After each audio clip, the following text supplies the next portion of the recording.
Hi hello friends, ನಾನು ನಿಮ್ಮ ಪ್ರೀತಿಯ ದೇವರಾಜ್. ನೀವು ನೋಡ್ತಾ ಇದ್ದೀರಾ rock star Raghavendra YouTube channel. So ನೋಡಿ ಫ್ರೆಂಡ್ಸ್, ಈ ಮರದ ಮಂಚ ನಾವೆಲ್ಲ ನೋಡ್ತಿರ್ತೇವೆ ಊರಲ್ಲಿ.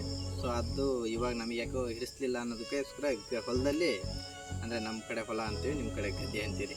ಸೊ ಇಲ್ಲಿ ಬಂದು ಇಲ್ಲೇ ನಮ್ಮ ಕಡೆ ಸ್ವಲ್ಪ ಬಿದಿರು ಜಾಸ್ತಿ ಸಿಗುತ್ತೆ. ಸೊ ಅದರಲ್ಲೇ ಈ ಮರದ ಮಂಚ ಮಾಡೋಣ ಅಂತ ಒಂದು ಐಡಿಯಾ ಸಿಕ್ತು.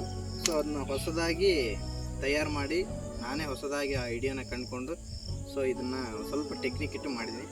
ಸೊ ನಾವು ಹಳ್ಳಿಲಿ ತಗೊತೀವಿ ಮಂಚನ, ಅದು 1 ವರ್ಷ 2 ವರ್ಷ ಬರ್ಬೋದು. ಸೊ ಇದನ್ನು ಚೆನ್ನಾಗಿ ಇಟ್ಕೊಂಡಿವಿ ಅಂತಂದರೆ ಸತತ ಒಂದು 3 ವರ್ಷದಿಂದ 4 ವರ್ಷ ಗ್ಯಾರಂಟಿ ಬರುತ್ತೆ ಫ್ರೆಂಡ್ಸ್. ಯಾಕಂತಂದರೆ ಇದು ಬಿದಿರು ಸಾಮಾನ್ಯವಾದ್ದಲ್ಲ, ಭಾರಿ ಗಟ್ಟಿ ಇದು. ಇದನ್ನು ಇವಾಗ ಮಾಡಿದ್ದೀನಿ, ಒಂದು 3 ವರ್ಷ ಏನು ಚುಪ್ ಅನ್ನಂಗಿಲ್ಲ. ನಾವು ಹೊಲದಲ್ಲಿ ಬರ್ತೀವಿ, ವಿಷಜಂತುಗಳು ಕೆಳಗಡೆ ಇರ್ತೀವಿ. ಸೊ ಅವು ಗೊತ್ತಾಗದಂಗೆ ಮನುಷ್ಯನ ಮುಟ್ಟಿದ್ರೆ ಜೀವನೇ ಹಾಳಾಗೋಗ್ತದೆ.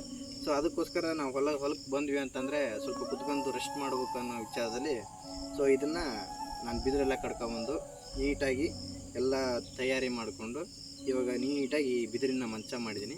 ಸೊ ನಿಮಗೆ ಹೇಗೆ ಅನಿಸುತ್ತೆ ಅಂತ ಕಮೆಂಟ್ ಮಾಡಿ. ನನಗಂತೂ ಚೆನ್ನಾಗಿ ಅನಿಸಿದೆ ಅಂತ ನನಗೆ ಅನಿಸಿದೆ ಇವಾಗ. ಯಾಕಂದ್ರೆ ಚೆನ್ನಾಗಿ ಮಾಡಿರೋದಕ್ಕೆ ಚೆನ್ನಾಗಿ ಅನಿಸಿದೆ ಅಂತ ನನಗೆ ಗೊತ್ತಾಗ್ತದೆ. ಸೊ ನೀವು ಇದನ್ನು ನೋಡಿ ನೀವು ಮಾಡ್ಕೊಳ್ಳಿ. ಯಾಕಂತಂದರೆ ಹೊಲದಲ್ಲಿ ನಾವು ಬಂದಾಗ ವಿಷಜಂತುಗಳು ಸಡನ್ಲಿ ಕಾಲಿಗೆ ಮುಟ್ಟಿದಾಗ ಅದು ಪ್ರಾಬ್ಲಮ್ ಆಗುತ್ತೆ.